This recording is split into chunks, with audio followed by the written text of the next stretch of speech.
स्वागत है आपका आज की अगली क्लास में। बहुत इंटरेस्टिंग टॉपिक किया था हमने। सब्स्टिट्यूशन के सारे फैक्टर्स पढ़ डाले थे, SN1 के SN2 के सारे फैक्टर्स, मतलब सबस्ट्रेट स्ट्रक्चर कैसा होना चाहिए, लीविंग ग्रुप कैसा होना चाहिए, न्यूक्लियोफाइल कैसा होना चाहिए, एंड फाइनली सॉल्वेंट कैसा होना चाहिए। ठीक है, सॉल्वेंट में मैंने एक क्वेश्चन भी दिया था SN2 के लिए, उसे हम डिस्कस करेंगे। और लास्ट में आके हमने समराइज भी किया था, आपको याद होगा हमने समराइज किया था SN2 SN1 और सारी कंडीशंस लिखी थी। सो इंटरेस्टिंग पॉइंट पर अगर हम जाएं, जितने भी बायोमोलिकुलर रिएक्शंस लाइक SN2, उसमें न्यूक्लियोफाइल या दूसरी चीजें इन्वॉल्व होती हैं, तो उनका स्ट्रांग होना बहुत जरूरी है। एज वी हैड स्टडीड कि SN2 में स्ट्रांग न्यूक्लियोफाइल चाहिए, और वेयर इज एन SN1 अगर हम बात करें, यूनिमोलिकुलर रिएक्शंस बात करें, तो उसमें वीक न्यूक्लियोफाइल या आगे आप देखेंगे जो भी होगा वीक पोटेंशियल वाली चीजें इन्वॉल्व होंगी। ठीक है, for maximum yield of product, इसे मैंने हाईलाइट करा के लिखाया था आपको। आई होप आपको याद होनी चीजें। चलिए, बहुत अच्छे। तो जो फैक्टर्स हमने पिछली क्लास में किए हैं, उन फैक्टर्स पर हम कुछ क्वेश्चंस करने वाले हैं। ठीक है, सो उनकी प्रैक्टिस भी हो जाएगी। Let's start it with example. उसी के आगे हम कुछ एग्जाम्पल करेंगे। एग्जाम्पल 1 ये है, arrange following in decreasing order of rate of SN2 mechanism. Rate of SN2 mechanism. अब आपको अगर वो की पॉइंट समझ में आया है, जब भी हम SN2 के रेट की बात करेंगे, सो सबसे इंटरेस्टिंग चीज होगी कि आप ट्रांजिशन स्टेट को महसूस करें।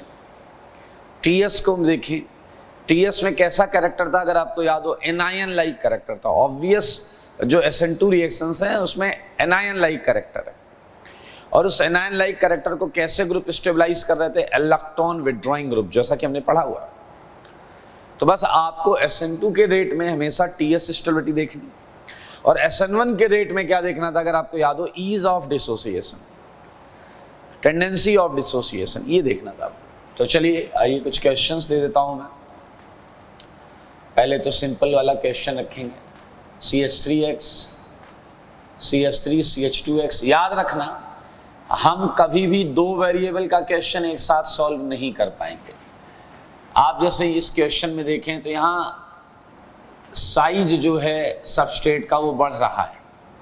अब साइज वेरी कर रहा है, 1 कार्बन 2 कार्बन 3 कार्बन 4 कार्बन, इसके एक ही वेरिएबल हमने रखा है साइज का, और लिविंग ग्रुप जो है वो हमने वेरिएबल नहीं रखे हैं, क्योंकि जब साइज भी वेरी करे और लिविंग ग्रुप भी वेरी करे तो एक केस ऐसा जरूर होगा जिसमें आप COT के साथ नहीं कर पाएंगे और वो डेटा डिपेंडेंसी का जाएगा, तो आप सिंगल वेरिएबल क्वेश्चन ही कर रहे होंगे।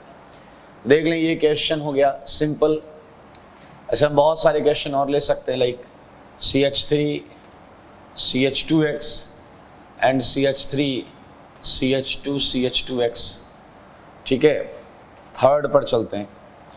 इसके आइसोमर्स ले लेते हैं, टर्सरी ब्यूटाइल हैलाइड के। टर्सरी ब्यूटाइल हैलाइड के हमने आइसोमर्स लिए।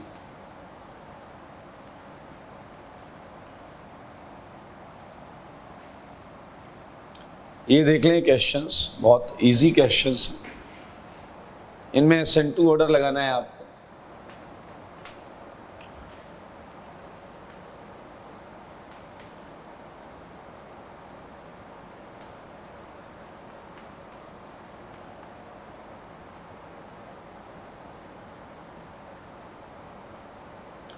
ये आपका डबल बॉन्ड है, ये NH है और ये O है।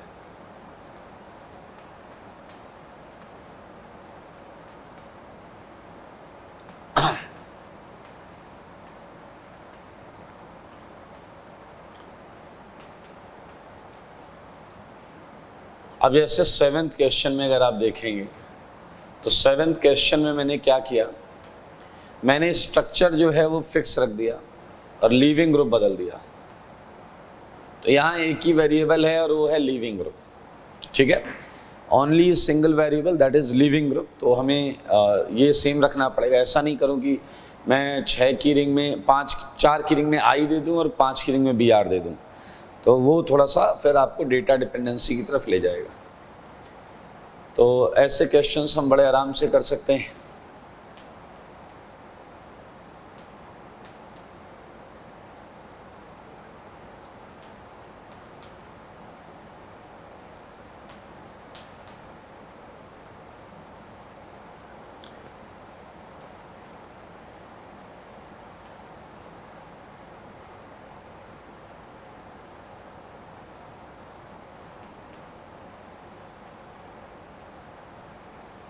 Okay, so these are the questions. Okay, so let's start it. हम ऐसा करते हैं, हम अल्टरनेट वाले कर लेते हैं, हम ऑड नंबर वाले कर लेते हैं, इवन वाले आप कर लीजिएगा, ठीक है। ऑड नंबर वाले करते हैं। तो स्टार्टिंग विथ फर्स्ट, आप देख सकते हैं यहाँ स्ट्रक्चर जो है वेरी कर रहा है, एंड ऑल यू नो कि यहाँ SN1 चालू हो जाएगा क्योंकि हिंड्रेंस से डिसोसिएट हो जाएगा एक, या दूसरा आप देख सकते हैं approach is not easy. Clear? So in these cases तो इसका बहुत क्लियर कट आंसर है 1 greater than 2 greater than 3 greater than 4। अच्छा, आप इसे इस चीज को ऐसे भी लिख सकते हैं कि as well as alkyl group increases, आपको पता है alkyl group बढ़ता जाएगा तो ट्रांजिशन स्टेट स्टेबिलिटी डिक्रीजेस। तो ऐसा एक एक्सप्लेनेशन जरूर रखें। अब अगर आपको ट्रांजिशन स्टेट के बारे में हल्का सा भी आइडिया है, जैसा कि हमने पढ़ा था, ये X भाग रहा है, ये न्यूक्लियोफाइल आ रहा है, तो आप जरूर ट्रांजिशन स्टेट एक बार अपनी आंखों के सामने बनाएं तो आपको ये दिखाई देगा कि इस ट्रांजिशन स्टेट में एनायन लाइक कैरेक्टर है। देखा आपने, एनायन लाइक कैरेक्टर, इधर भी पार्शियल माइनस है, इधर भी पार्शियल माइनस है। तो ये ट्रांजिशन स्टेट में अगर तुम यहाँ एल्काइल ग्रुप बढ़ाते जाओगे तो डेफिनेटली ये क्राउडेड होगा, डिस्टेबलाइज्ड होगा और रेट घट जाएगा। I think the exact concept is with third. ध्यान से देखें, इसमें हमेशा ये देखा करें, पहले उस कार्बन को ऑब्जर्व करें जिस पे हेलोजन लगा है, पहले उस कार्बन को ऑब्जर्व करें जिस पे हेलोजन लगा है। अगर आप ऐसा कर पाते हैं तो आप देखेंगे ये 1 डिग्री है, ये 1 डिग्री है, ये 3 डिग्री है और ये 2 डिग्री। तो ये क्लियर हो गया कि SN2 के पॉइंट ऑफ व्यू से जो सेकेंड वाला कंपाउंड है, ये second compound that is at last, this is degree and this is okay, मैं रोमन में लिख देता हूँ। सेकेंड वाला कंपाउंड लास्ट है बिकॉज ये 3 डिग्री है, सेकेंड लास्ट होगा आपका फर्स्ट, क्योंकि यहाँ देखें 1 डिग्री है तो approach would be relatively better, इन दोनों से तो बेटर अप्रोच होगी। But now there is a competition between these two 1 degree cases. So when directly attached carbon contains same degree, we can say alpha carbon जो अभी अभी हमने देखा है, ये अल्फा कार्बन। तो जब अल्फा कार्बन की डिग्री सेम हो जाए तो look at beta, so this is your beta and this is your beta. Clear? So now again you can see that this beta is more crowded. तो पास में भी जो भीड़ भाड़ होगी उससे थोड़ा फर्क तो पड़ेगा ही, and clearly we get it answer, it's a 4 greater than 3 greater than 1 greater than 2. Look at this. ये 3 डिग्री था सबसे खराब, ये 2 डिग्री था सेकंड खराब, ये दोनों 1 डिग्री थे, फर्स्ट एंड सेकंड के दावेदार हैं, and it would be definitely ahead because देख सकते हैं इसका अल्फा तो कम डिग्री का था, बीटा भी रिलेटिव टू दिस कम डिग्री का है। तो ये एक तरीका है जिससे हम चीज़ों को देखेंगे। अच्छा, कॉन्सेप्ट यहाँ भी यही लगा है TS स्टेबिलिटी वाला, क्योंकि यहाँ 2 एल्काइल ग्रुप जुड़े हुए हैं, यहाँ 3 जुड़ा हुआ है, यहाँ 1 जुड़ा है, दैट इज डिफरेंट, 1 है लेकिन बड़ा है, ठीक है, लेकिन आपको नंबर ऑफ एल्काइल ग्रुप से देखना होता है। तो इस तरीके से हम कर लेंगे। टॉकिंग अबाउट फिफ्थ, अगर आपको याद हो फिफ्थ के बारे में, थोड़ा मजेदार था। लुक एट दिस, ये वो ग्रुप्स हैं जो इलेक्ट्रॉन विड्रॉइंग का काम करेंगे। बेटा देखो, अगर SN2 की थ्योरी नहीं आती तो फिर चीजें आपको समझ में नहीं आएंगी। That's why it's most important कि आप थ्योरी पर पहले कमेंट करें, जो हमने पिछली क्लास में की। All these are electron withdrawing groups. Clear? This is vinyl and which can show withdrawing tendency in this case SN2. वैसे आपको ने GOC में पढ़ा था that carbon double bond carbon shows induced plus R and minus R, मतलब दे भी सकता है ले भी सकता है, but in this case as all we know कि ट्रांजिशन स्टेट का p ऑर्बिटल भरा हुआ है, तो ये नहीं लेगा, ये देगा तो उसे लेना पड़ेगा, विनाइलिक सिस्टम को लेना पड़ेगा, ठीक है। सो आप देखें तीनों इलेक्ट्रॉन विड्रॉइंग ग्रुप्स हैं, तो SN2 का रेट अच्छा होगा, लेकिन इन तीनों में सबसे ज़्यादा अच्छा कहाँ होगा, तो ये प्रश्न केवल इतना है कि ये जो इलेक्ट्रॉन विड्रॉइंग ग्रुप्स हैं इनकी इलेक्ट्रॉन विड्रॉइंग टेंडेंसी कैसे वेरी करती है। तो आप देखें सबसे ज़्यादा मेरे ख्याल से ये डबल बॉन्ड O जो है ये सबसे ज़्यादा इलेक्ट्रॉन विड्रॉ करेगा, पोलराइजेशन ज़्यादा है ना भाई, तो मेरे भाई इसका आंसर है 3, 2, 1। और अगर आप थोड़ा सा तमीज़ से बनाना चाहते हैं तो बिल्कुल, तमीज़ तो बहुत सही चीज़ है भाई साहब हैं, लेकिन अक्सर आप इस मूड में रहते नहीं हैं, तो देखिए ज़रा, ये हमने बनाया हुआ है, वैसे कॉपी में बनाया है इस तरीके से। ट्रांजिशन स्टेट अगर आप बनाना चाहते हैं, इच्छुक हैं अगर आप, ऐसा कौन भाग रहा है नीचे से, X कौन आ रहा है, न्यूक्लियोफाइल। लेकिन अगर आपको याद हो एल्डिहाइड ये इस तरीके का सेगमेंट होगा, एंड इधर ओवरलैपिंग भी है तो ये भी इधर ओवरलैपिंग करेगा, देख सकते हैं आप।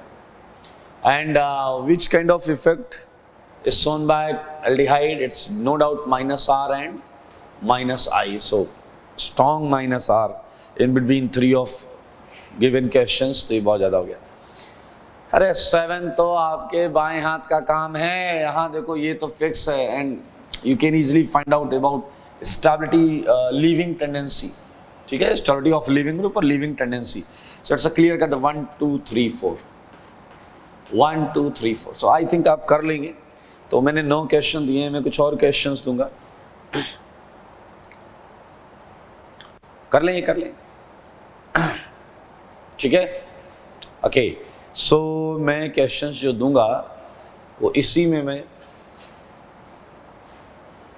यही लिख लेता हूँ। 9 क्वेश्चन इधर ही लिख लेता हूँ मैं, 10 ज़्यादा क्वेश्चन नहीं देने मुझे। CH3X, CD3X। 11th क्वेश्चन ले लें। 11th क्वेश्चन जो है ये X, ये X। 12th क्वेश्चन ले लें। 12th क्वेश्चन जो है उसमें हम एक और चीज ले लेते हैं, ये X और यहाँ आ गया NO2, ठीक है। So these are the questions in which we have to compare SN2, okay. So after 9, 10, 11, 12 ये क्वेश्चंस, मैं कुछ और क्वेश्चंस डाल रहा हूँ जिस पे आपको बहुत ध्यान से सोचना चाहिए। दिस इज ऑल अबाउट कि एक है CH2OS डबल बॉन्ड O। मेरे ख्याल से अगर आपको याद हो तो हमने लीविंग ग्रुप्स पढ़े थे, leaving groups.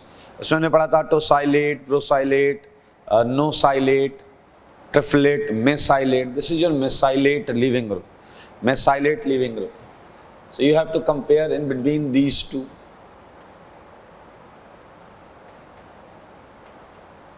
Okay, it's a very good question actually। तो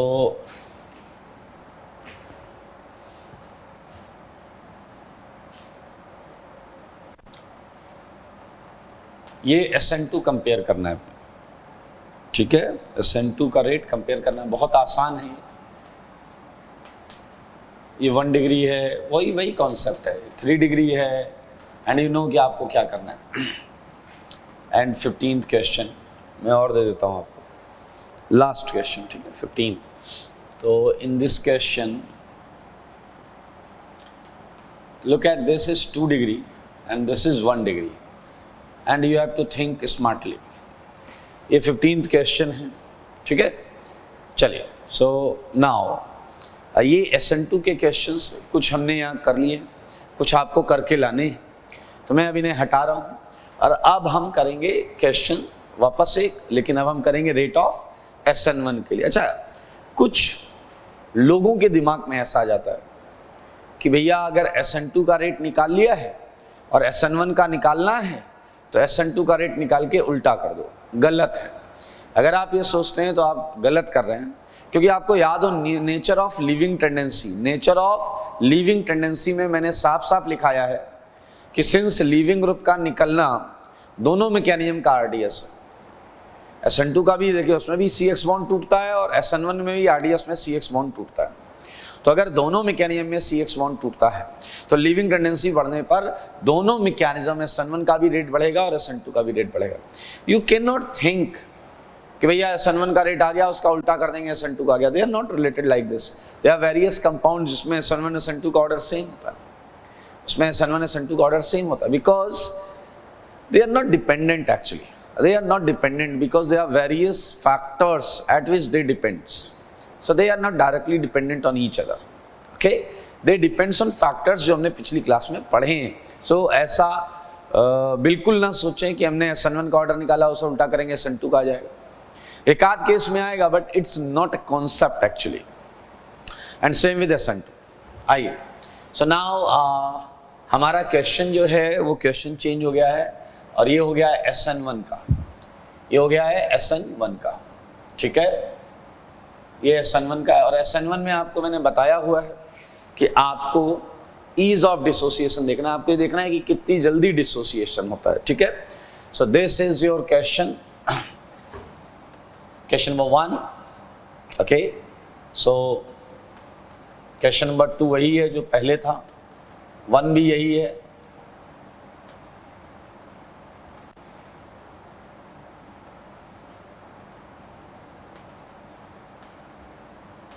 Okay. थर्ड भी सेम है, नो इश्यू विद दैट। मैंने 2 क्वेश्चन उधर से हटा दिए थे, 5 और 6, तो मैं लिख देता हूँ यहाँ पे, यहाँ लिख लेते हैं यार, जगह का इश्यू, हटा रहा हूँ ये। लुक एट SN1 के क्वेश्चंस लिख रहा हूँ मैं, SN1 के क्वेश्चंस लिख रहा हूँ, ठीक है। इसलिए बिल्कुल टेंशन नहीं लें, ये SN1 का रेट ऑर्डर निकालना है इसमें।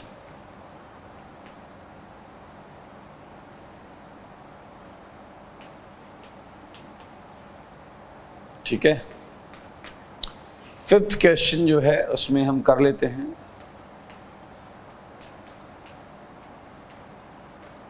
ये 5th है।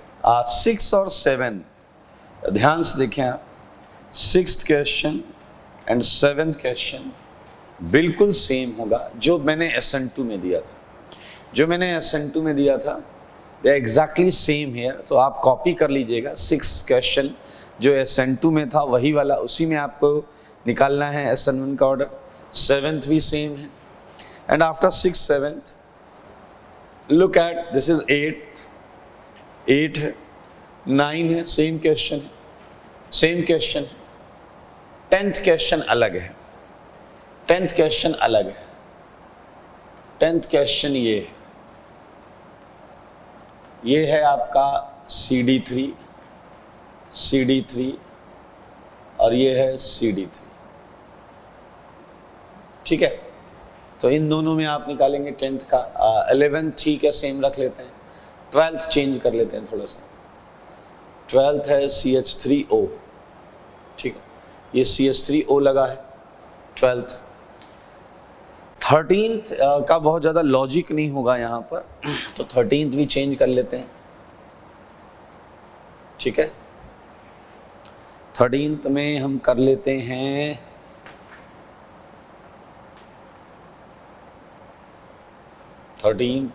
बताता हूं मैं आपको।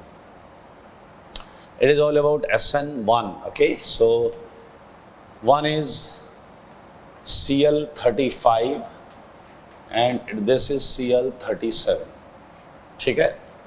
And talking about 15th, सो ये हम कर चुके हैं, लेकिन फिर भी मैं आपको करा रहा हूं।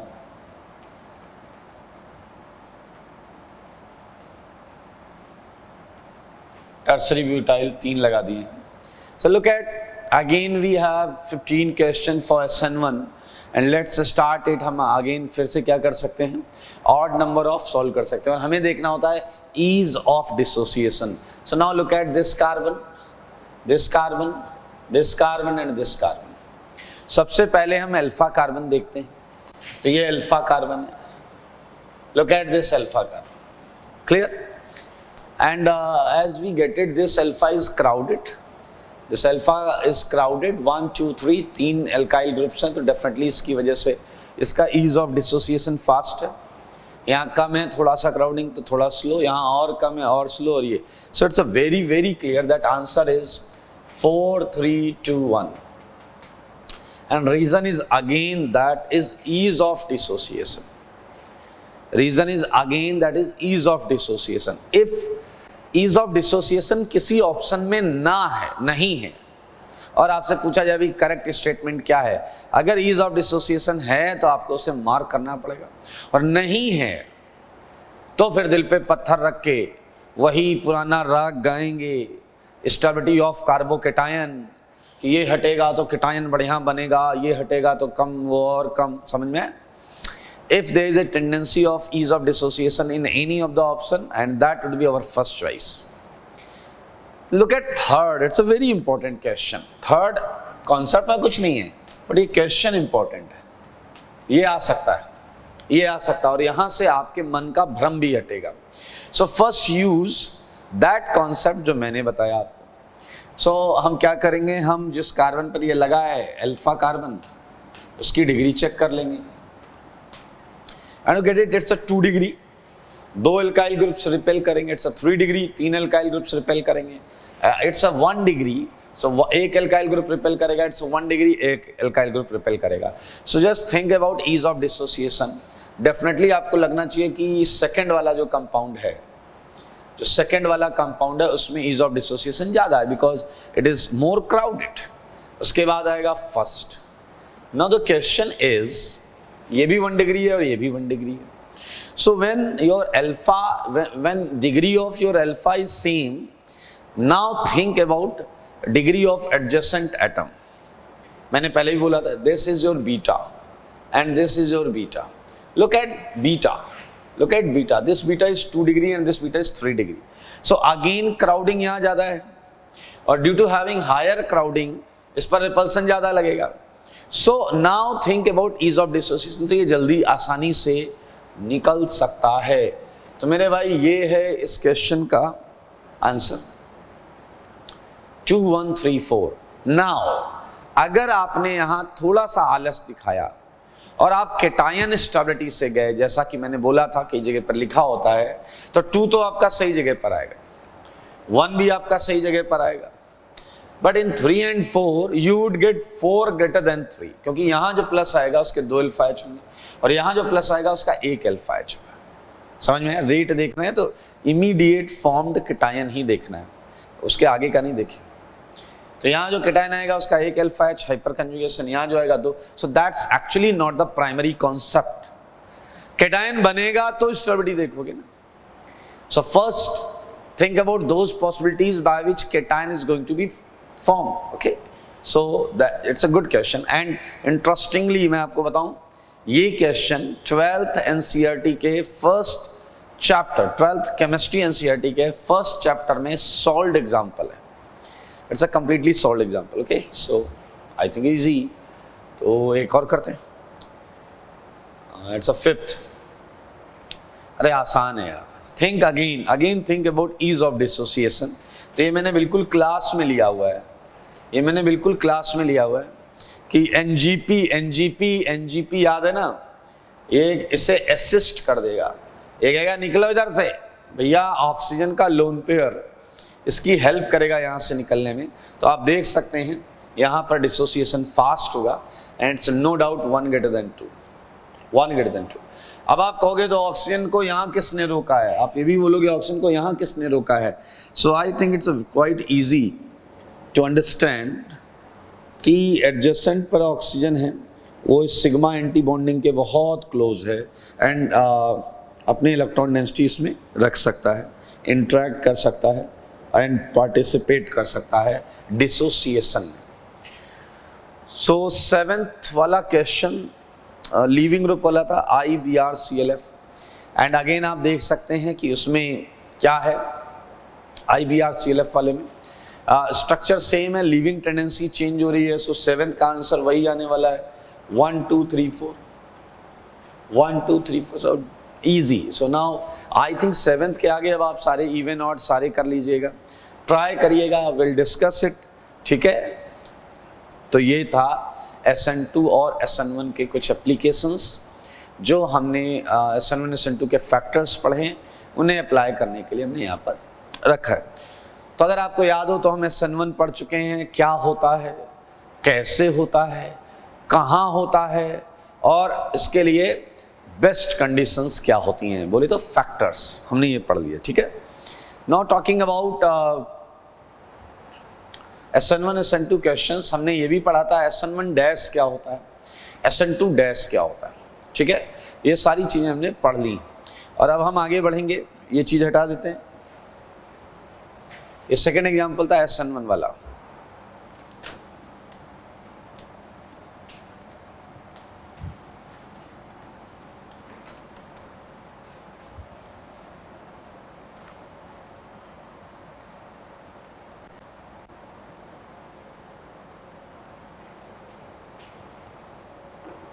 ठीक है, सो SN1 SN2 आपको समझ में आ गया। आप सारी चीजें इस चैप्टर की इसी के इर्द गिर्द घूमने वाली हैं। तो चलिए मैं आपको कुछ इंटरेस्टिंग चीजें बताऊंगा जिस पर आपका ध्यान आना चाहिए। लाइक कई ऐसे क्वेश्चंस होंगे, ये छोटे छोटे नोट के अंदर हम सेगमेंट लिखने वाले हैं, नोट के अंदर। ओके, कई बार क्या होता है कि जब रिएक्शंस कराई जाती हैं तो सॉल्वेंट एक सिंगल सॉल्वेंट नहीं लेते, हम मिक्स सॉल्वेंट लेते हैं। आई मीन दो सॉल्वेंट को मिक्स करके रिएक्शन कराई जाती है। कई बार रिएक्शन की डिमांड होती है, रिएक्शन की रिक्वायरमेंट होती है, रिएक्टेंट के नेचर पर डिपेंड करता है। तो ऐसे क्वेश्चंस को हम स्टडी कैसे करते हैं, क्लियर? तो मैं नोट के फर्स्ट पॉइंट में बताना चाह रहा हूं, इन केस ऑफ मिक्स सॉल्वेंट, ठीक है, अगर हम मिक्स सॉल्वेंट ले रहे हैं तो उसमें दो केसेस क्रिएट होंगे। मैंने जो दो सॉल्वेंट मिक्स किए हैं, ध्यान से सुनिएगा, like it's some kind of, it's a container and we are using S1 and S2 as a solvent, clear? And समझने वाली बात यह है कि this is your S1 and this is your S2 and first representation is a kind of, थोड़ा सा मैं अलग अलग कर देता हूं, ठीक है, कि ये दो सॉल्वेंट हैं लेकिन ये मिसबल नहीं है। फिल इट लाइक, ये दो सॉल्वेंट्स हैं, ये मिसबल नहीं है, तो ऐसा गलत बना दिया मैंने थोड़ा सा। फिर एक नीचे होगा, एक ऊपर होगा। एक केस ये आता है यहां पर, ध्यान से सुनिए, this is the case when solvents are not miscible, mix नहीं हो रहे हैं, ठीक है। And one of the case would be, clear, जिसमें लाइक आपने जो सॉल्वेंट यूज किया है that is your S1 and S2 and they both are miscible. समझ रहे हैं आप? दो केसेस आएंगे मिक्स सॉल्वेंट वाले केस में, तो हमें हल्का सा आइडिया लेना है, बहुत ज़्यादा इसमें डीप में नहीं जाना है, clear? This is the case when solvents are miscible, this is the case when they are not miscible. तो दोनों केस में हम इंटरेस्टिंग चीज़ें हैं, उन्हें समझ लें। तो ये मैं लिख देता हूँ, ये केस है सॉल्वेंट्स आर मिक्सबल, क्लियर, मिक्स हो जाते हैं, और ये सॉल्वेंट्स आर इमिक्सबल।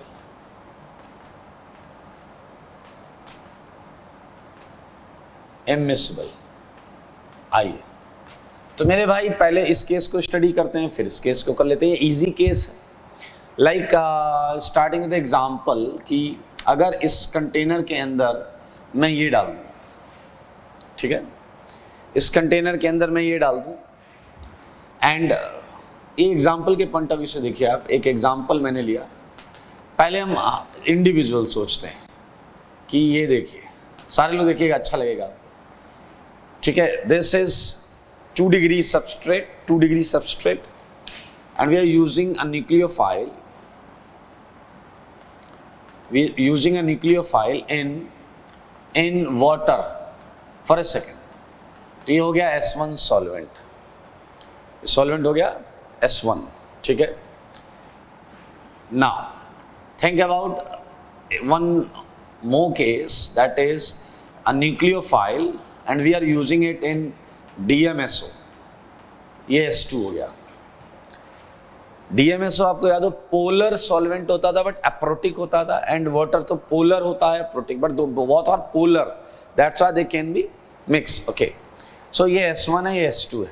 अब अगर आपको याद हो तो 2 डिग्री SN1 भी कर सकता है और 2 डिग्री SN2 भी कर सकता है। तो आपके पास एक ही चीज है इस समय, that is solvent which is going to decide. This solvent is polar aprotic and this is polar protic. तो सॉल्वेंट कंडीशन में याद होगा कि पोलर प्रोटिक में SN1 होता है, पोलर प्रोटिक में क्या होता है SN1, और पोलर प्रोटिक में क्या होता है SN2। If it is very clear कि यहाँ SN2 हो रहा है तो यहाँ न्यूक्लियोफाइल बैक अटैक करेगा, आपको याद होगा back attack. So you would get this as a answer, you would get this as a answer, क्योंकि वो बैक अटैक करेगा, एक्स के बैक साइड से अप्रोच करेगा। But in case of SN1, in case of SN1 what would you get कि ये dissociate होगा, पहले यहाँ प्लस आएगा और प्लस पर फिर न्यूक्लियोफाइल टॉप बॉटम बोले या लेफ्ट राइट बोले, दोनों तरफ से अटैक होगा। तो बहुत आराम से आप देख सकते हैं, you would get this along with this, ठीक है। एंड क्लियरली ये SN1 है, SN1 इज डिफरेंट भाई, ये मैकेनिज्म है SN1 और ये मैकेनिज्म है SN2। अब ये सब तो बड़ा ऑब्वियस है क्योंकि ये तो हमने पढ़ा हुआ है।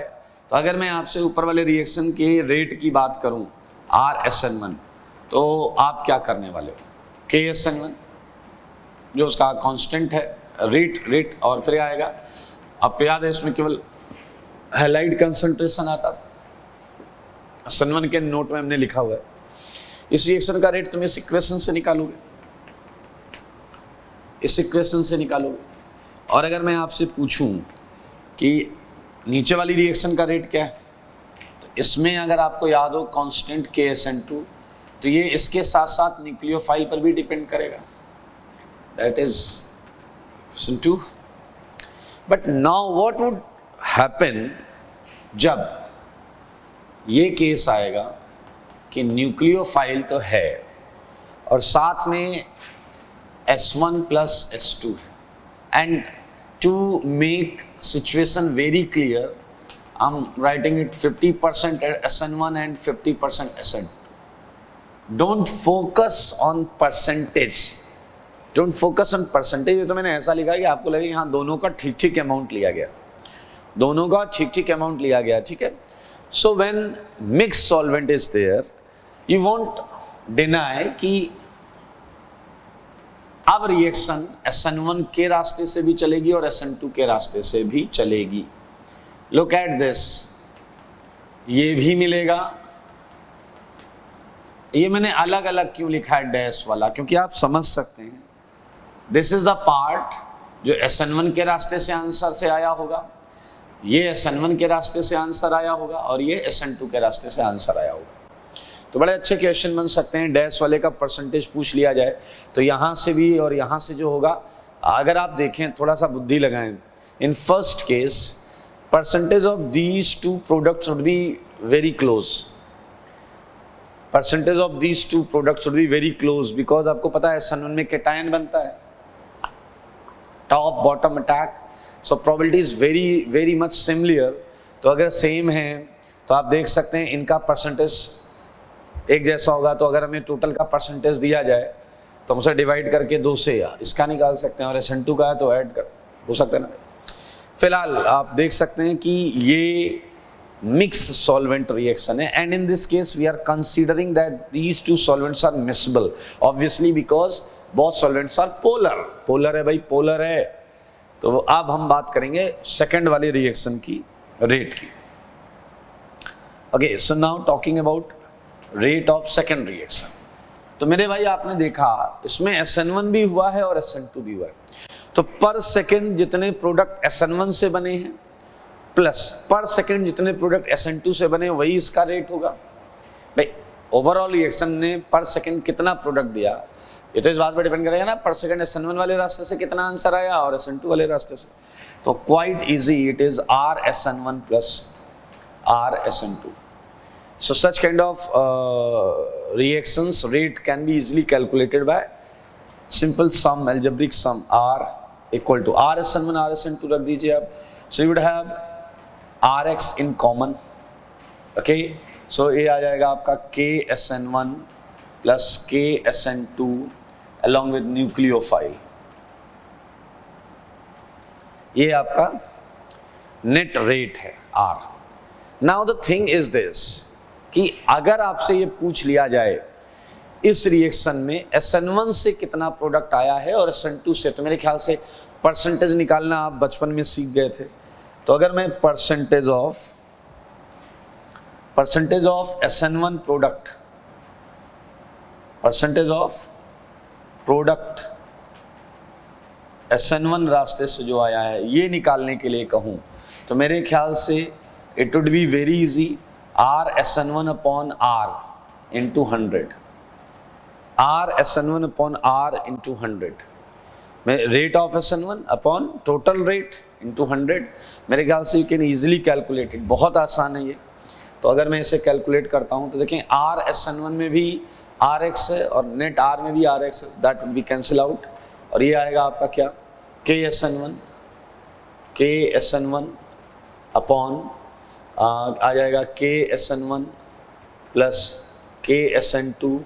मेन चीज़ है कांस्टेंट इंपॉर्टेंट है, and nucleophilic concentration into 100। So this is your percentage of SN1 product, and I think percentage of SN2 product बहुत आराम से निकाल सकते हैं। 100 से माइनस कर दो एक केस, या दूसरा कर लो RSN2 upon total R into 100। So we can be asked by such examples in test, ठीक है। तो ये सारी चीज़ें में clear. Now think about this, it's a very interesting case, it's a very interesting case. और यहाँ थियोटिकल क्वेश्चन बनेंगे, यहाँ थियोटिकल क्वेश्चन बनेंगे या न्यूमेरिकल क्वेश्चन बनेंगे। न्यूमेरिकल क्वेश्चन इस तरीके से परसेंटेज कुछ पूछा जा सकता है, यहाँ थियोटिकल क्वेश्चन क्या बनेगा वो सुनिए जरा, मज़ेदार चीज़ है। देखें like starting with example again, suppose starting with a halide, this X and this is NaOH, clear? Think properly, ये theoretical question आएगा, इसमें कोई बहुत ज़्यादा वो नहीं पूछा जाएगा। Look at this, it's a 1 degree and NaOH में OH minus, it's a strong nucleophile। तो 1 डिग्री वैसे भी फिक्स था अपना, SN2 करता है, तो you would think कि आप ये आंसर बना दोगे। अच्छा आप ये भी बोल सकते हो SN2 करेगा तो पीछे से क्यों नहीं लगाया, यहाँ SN2 कर रहा था तो पीछे से लगाया था, वेज था तो डैश लगाया था, मेरे भाई ये सेंटर कायरल था इसलिए लगाया था, यहाँ कोई फ़ायदा नहीं है, आप पीछे से लगाओ, आगे से लगाओ, लेफ्ट से लगाओ, राइट से लगाओ, सेम ही दिखेगा। तो हमने उस पर बात नहीं की। So now what is the problem here? Problem ये है कि NaOH को अगर आपको तोड़ना है Na प्लस OH माइनस, तो आपको इससे पोलर सॉल्वेंट मिलाना पड़ेगा। NaOH को पोलर सॉल्वेंट मिलाना पड़ेगा, यूजुअली यू वुड फाइंड कि वाटर होता है, ठीक है। नाउ मुद्दा इज दिस कि बड़े एल्काइल हैलाइड जो होते हैं लाइक आपने देखा बड़े एल्काइल हैलाइड जो होते हैं दे आर इनसॉल्युबल इन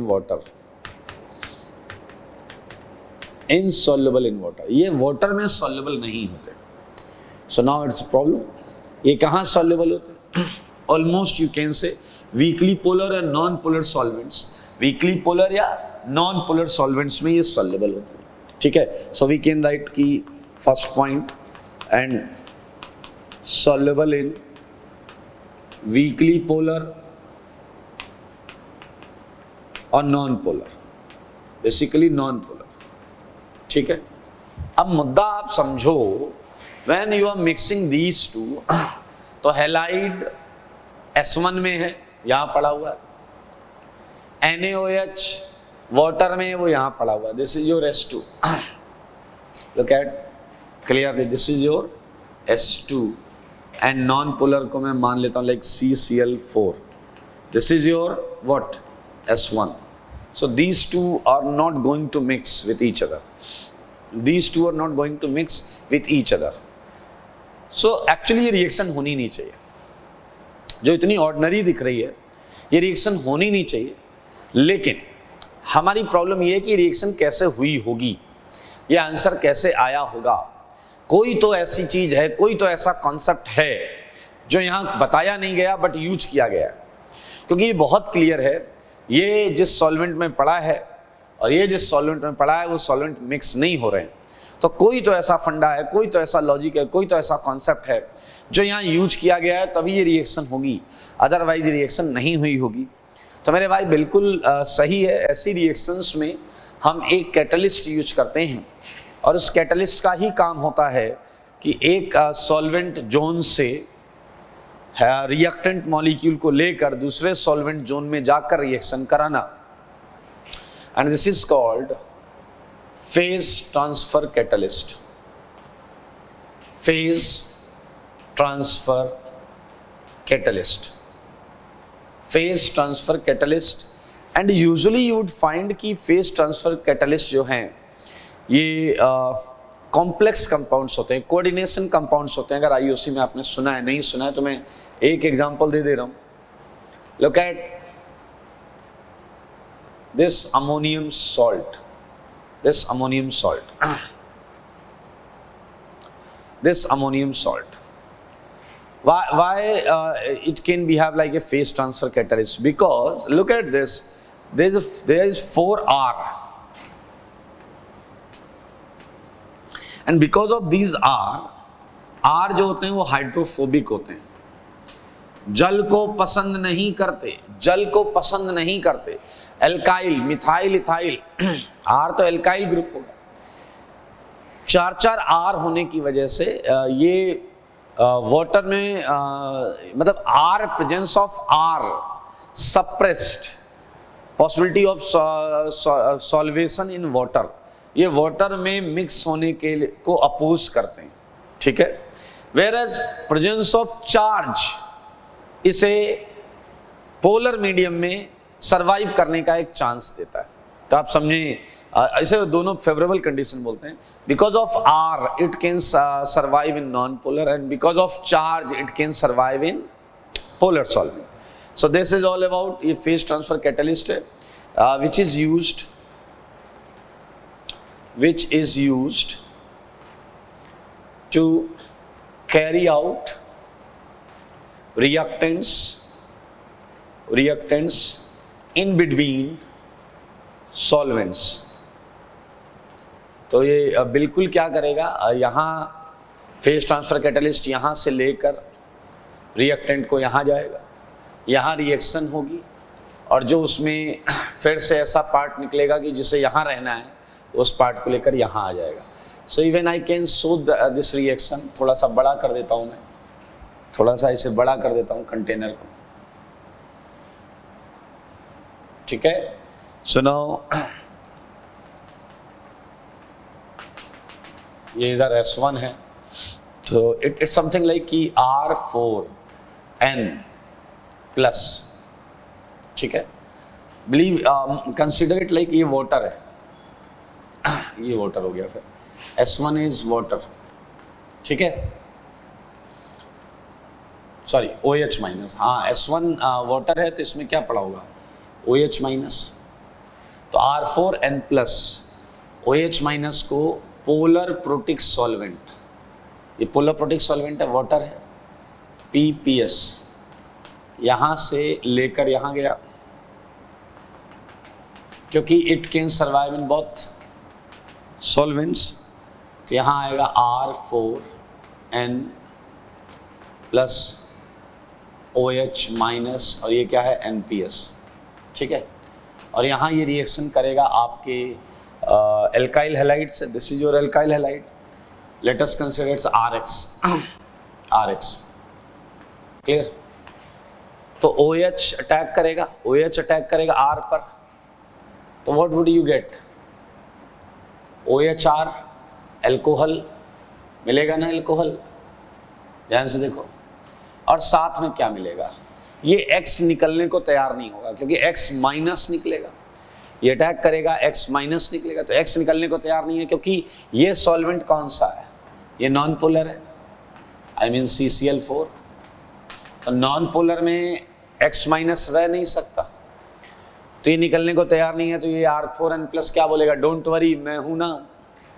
और मेरे भाई R4N+ जो है इस X माइनस को यहां से लेके फिर यहां आएगा, R4N+ X माइनस यहां आएगा। और आपको पता है यहां क्या घूम रहे थे? NaOH, फिर ये NaOH से रिएक्शन करेगा, फिर ये NaOH से रिएक्शन करेगा, और NaX देखो पोलर प्रोटिक सॉल्वेंट में छूट जाएगा NaX, और फिर से R4NOH लेकर जाने के लिए तैयार हो जाएगा। सो इस तरीके से ये फेज ट्रांसफर करता रहता है। अच्छा, जैसा कि एक और चीज आप समझें, इट्स नॉट नेसेसरी कि आपको हर रिएक्शन में फेज ट्रांसफर कैटलिस्ट दिखाया जाए। अगर ये रिएक्शन आई है तो हम प्रोडक्ट ये बना देंगे। जब वो खुलकर चर्चा करेगा इस बात की कि भाई ये तो सॉल्युबल नहीं होता और ये सॉल्युबल होता है वाटर में, तो ये रिएक्शन कैसे हुई, तो आप अपना फेज ट्रांसफर कैटलिस्ट का ज्ञान दीजिएगा। अदरवाइज आपको चुपचाप ये रिएक्शन आए तो प्रोडक्ट बना देना है। अगर ये रिएक्शन आए तो प्रोडक्ट बना देना है बाय कंसीडरिंग की ऑब्वियस बात है कि इस रिएक्शन में फेज ट्रांसफर कैटलिस्ट लिया गया होगा। So it is a case of mixed solvent when solvents were not miscible and यहाँ पर ये mix हो रहे थे, ठीक है। It's a complete theoretical part and it's a complete numerical part, यहाँ से पूछा जा सकता है। So it's one of the point जिस पे question बन सकता है। तो अगर अब हम आगे बढ़ेंगे, एक दो और छोटे छोटे पॉइंट्स को देखेंगे, फिर क्वेश्चन करना चालू करेंगे। हटा रहा हूँ मैं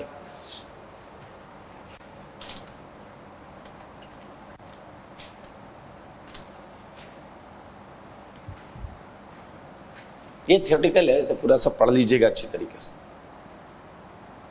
now the one of the part in note is second part, जो मैं चाहूंगा आप लोग ध्यान दें, बड़ा इंटरेस्टिंग सेगमेंट है, वो है न्यूक्लियोफिलिक कैटलिस्ट, ठीक है। न्यूक्लियोफिलिक कैटलिस्ट, न्यूक्लियोफिलिक कैटलिस्ट मेरे भाई बहुत इंपॉर्टेंट सेगमेंट है। कई न्यूक्लियोफिलिक कैटलिस्ट रिएक्शंस, कई न्यूक्लियोफिलिक सब्स्टिट्यूशन रिएक्शंस में हम कुछ बाहर से यूज करते हैं, and use of that thing actually increases rate many times. तो क्यों होता है, कैसे होता है और कौन ये काम करता है, ये देखने के लिए देखिए बोर्ड पर, ये जानने के लिए देखिए बोर्ड पर। न्यूक्लियोफिलिक कैटलिस्ट दरअसल एक बहुत पॉपुलर चीज है, I-। I- बहुत चमत्कारी एनायन है, I- बहुत चमत्कारी एनायन है। तो सिंस देखें क्या चमत्कार कर सकता है। अगर मैं आपसे पूछूं कि I-, Br-, Cl-, F- में अच्छा न्यूक्लियोफाइल कौन है, तो नॉर्मल कंसीडरेशन में आप I- को सबसे अच्छा न्यूक्लियोफाइल बोलेंगे। और अगर इन्हीं चार में मैं पूछ लूं लीविंग ग्रुप कौन सा अच्छा है, तो फिर आप I- का ही नाम लेंगे। तो यार अब देखो, since I- can be have both like good nucleophile and good leaving group। इसका मतलब सोचो, आपको मजा आएगा।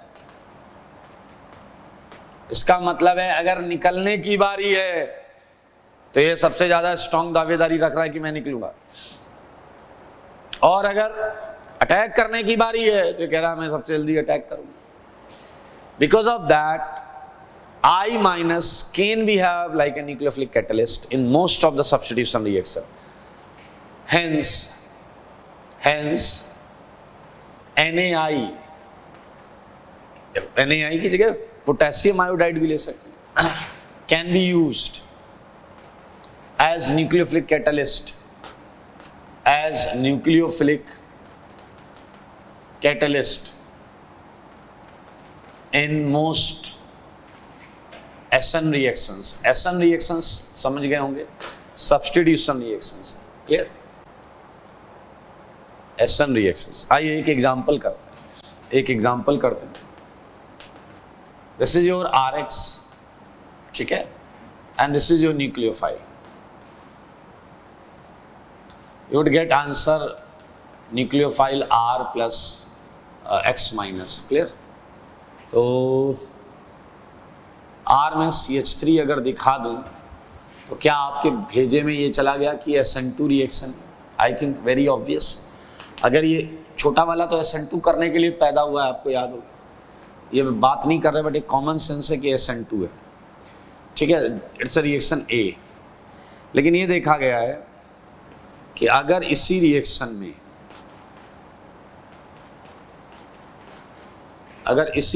में मैं सोडियम आयोडाइड ऐड कर देता तो मुझे आंसर तो वही मिलता, but what is fact that की rate of b is very very very greater than rate of ए.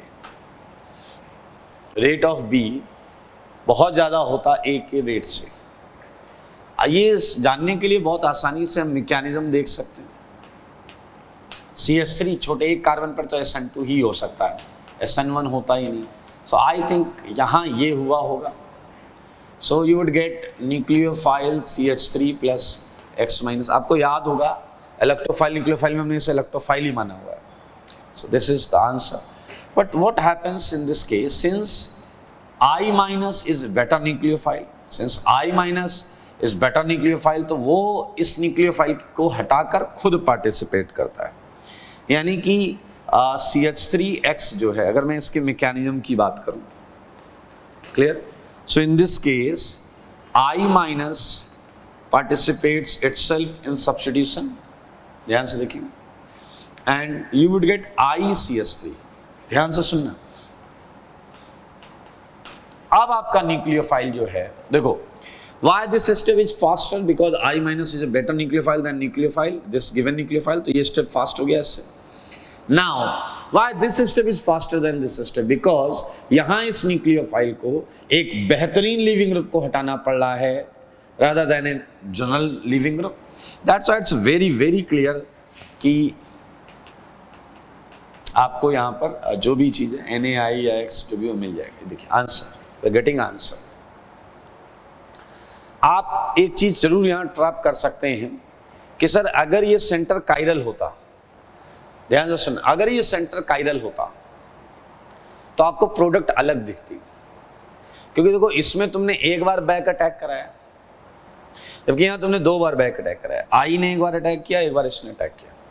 हालांकि थोड़ा सा फील देने के लिए मैंने यहाँ न्यूक्लियोफाइल लेफ्ट में लिखा है, यहाँ न्यूक्लियोफाइल राइट में लिखा है. आप अगर देखेंगे, अगर ये सेंटर कायरल होता तो एक बार न्यूक्लियोफाइल बैक अटैक करता तो प्रोडक्ट इन्वर्टेड आता, इन्वर्टेड कॉन्फ़िगरेशन का प्रोडक्ट दिखता. और अगर यहाँ पर होता तो एक बार ये बैक अटैक करता और फिर ये बैक करता तो फ्रंट में ही आ जाता न्यूक्लियोफाइल. तो ये समझने वाली चीज़ है, बहुत आसान चीज़. So it's one of the point nucleophilic catalyst का. ये तो मैंने यहाँ बोला है कि सिंपल SN2 SN1 में SN2 में हम इस टाइप के कैटलिस्ट को देख पाएंगे कई रिएक्शंस में. नाउ एक छोटा सा पॉइंट और है जो मैं चाहूँगा आप देखें, थर्ड पॉइंट, और ये क्या है कि अगर जो सॉल्वेंट होते हैं हमारे, वाटर, DMSO जो भी हैं, अगर हम इनकी पोलैरिटी बढ़ाएं तो इनकी रेंज में आने वाली मैकेनिज्म्स में क्या फर्क पड़ता है. ठीक है, तो एक इंपॉर्टेंट पॉइंट ये भी है, ध्यान से देखें. Effect of solvent on type of mechanism. Type of mechanism. सोचो और ध्यान से सोचो कि इन जनरल RX आपने ऐसा लिया हो, RX ऐसा लिया, मैंने सॉल्वेंट की पोलैरिटी थोड़ी बढ़ाई। पोलैरिटी क्या होता है? Dielectric constant polarity, it's a measurement of tendency of dissociating a bond. Higher the polarity, higher would be tendency of polarizing a bond. So अगर आप पोलैरिटी बढ़ा रहे हैं तो मैं ऐसा मानूंगा कि R और X थोड़े थोड़े दूर जा रहे हैं, और आप हैं कि मानते नहीं, आपने पोलैरिटी कायदे से बढ़ा दी। तो अगर आपने पोलैरिटी कायदे से बढ़ा दी तो मेरे भाई फिर ये टूट जाएंगे, ये कंप्लीटली डिसोसिएटेड आयंस में आ जाएंगे। अब इस बीच वाला क्या है? Solvent separated ion pair. इसे हम क्या बोलेंगे? Solvent separated ion pair. Solvent separated ion pair. उधर क्या है? Completely dissociated ion pair. ये क्या है? Completely dissociated ion pair. ठीक है भाई। Now you can think and observe कि अगर डिसोसिएशन नहीं हुआ है तो मैकेनिज्म के चांसेस SN2 रहेंगे, और अगर डिसोसिएशन हो जाता है तो मैकेनिज्म के चांसेस SN1 हो जाएंगे। In between some sort of chance SN2 और थोड़ा सा SN1 चांस रहता है। So what we can find out from this point कि पोलैरिटी बढ़ाने पर ये रिएक्शन आगे की तरफ भागेगी, पोलैरिटी बढ़ाने पर रिएक्शन आगे की तरफ भागेगी। इट मींस रिएक्शन का नेचर SN2 से SN1 की तरफ जाएगा, बायोमोलिकुलर से यूनिमोलिकुलर की तरफ जाएगा। तो हम इस बात को कंक्लूड कर सकते हैं, on increasing polarity of solvent, clear, mechanism changes from SN2 to SN1, या फिर बोल सकते हैं बायोमोलिक्यूलर से यूनिमोलिक्यूलर, इसकी तरफ मैकेनिज्म शिफ्ट होने लगती है। Okay, so this is all about छोटे छोटे पॉइंट्स SN1 SN2 से रिलेटेड है। पूरा इतिहास हमने समझ लिया है SN1 SN2 का, एक्सेप्ट वन पॉइंट जो अभी हमने पढ़ वो भी लिया है, बट उसे हेडिंग डालकर हम बड़े खूबसूरत तरीके से लिखने वाले हैं।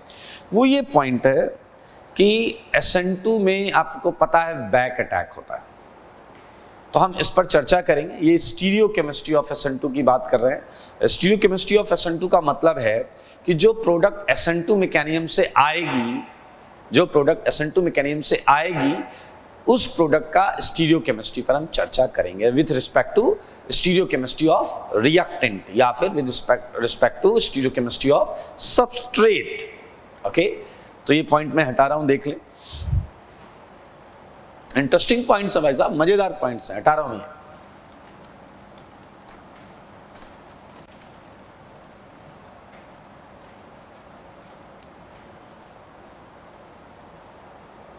ओके, नाउ थिंक इट कि हम एक इंपॉर्टेंट पॉइंट करने जा रहे हैं, और ये है स्टीरियो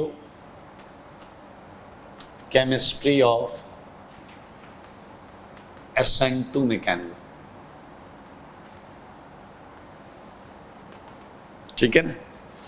अरे सब पता है, बैक अटैक होता है, ये होता है, वो सारी चीजें पता है। वह कुछ इंटरेस्टिंग तरीके से इसे लेकर आगे बढ़ेंगे, थोड़ा सोचिएगा, बुद्धि लगाइएगा। ठीक है, आइए let us start with example. ये कार्बन है, ये CH3 है, ये H है, ये Cl है, and this is your like H है, यहाँ पर हम ले लेते हैं D। ठीक है ना, D, क्या कुछ और ले लेते हैं?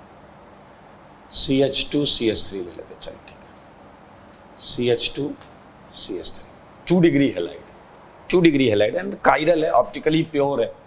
देखें ये ऑप्टिकली प्योर है, and we are using a nucleophile. Clear? और हमें सब पता है, अभी तक हमें सब पता है, बट हम यहाँ कुछ इंटरेस्टिंग करने वाले हैं। ये सिग्मा एंटी बॉन्डिंग, ध्यान से देखेंगे। ये तो मैंने आपको बताया कि इस तरीके से होता है, ठीक है। मतलब कई साइंटिस्टों के काम को हमने यहाँ पढ़ डाला कि भैया उन्होंने कैसे पता किया, वो अलग मुद्दा है। बट देख लो कि जब यहाँ पर न्यूक्लियोफाइल अटैक करेगा तो ये H रहेगा डैश में, बट वो इधर आ जाएगा और ये आपका न्यूक्लियोफाइल होगा और ये आपका Cl-। क्लियर? तो आप देख सकते हैं इन्वर्टेड है। इन्वर्टेड मीन्स बैक अटैक करा इसने, बैक अटैक, ये तो हमने पढ़ा हुआ है।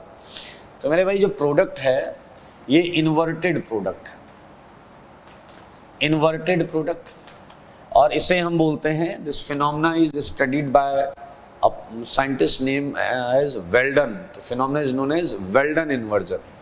इस फिनोमेना को क्या बोलते हैं? Phenomena is known as Walden. क्या नाम है भाई साहब? Walden inversion, Walden inversion. अगर आपसे पूछा जाए कि इस रिएक्शन के दौरान क्या इन्वर्जन हुआ है? हाँ भाई, और कैसे बोला जाए इन्वर्जन हुआ? बॉन्ड्स का इन्वर्जन हुआ है।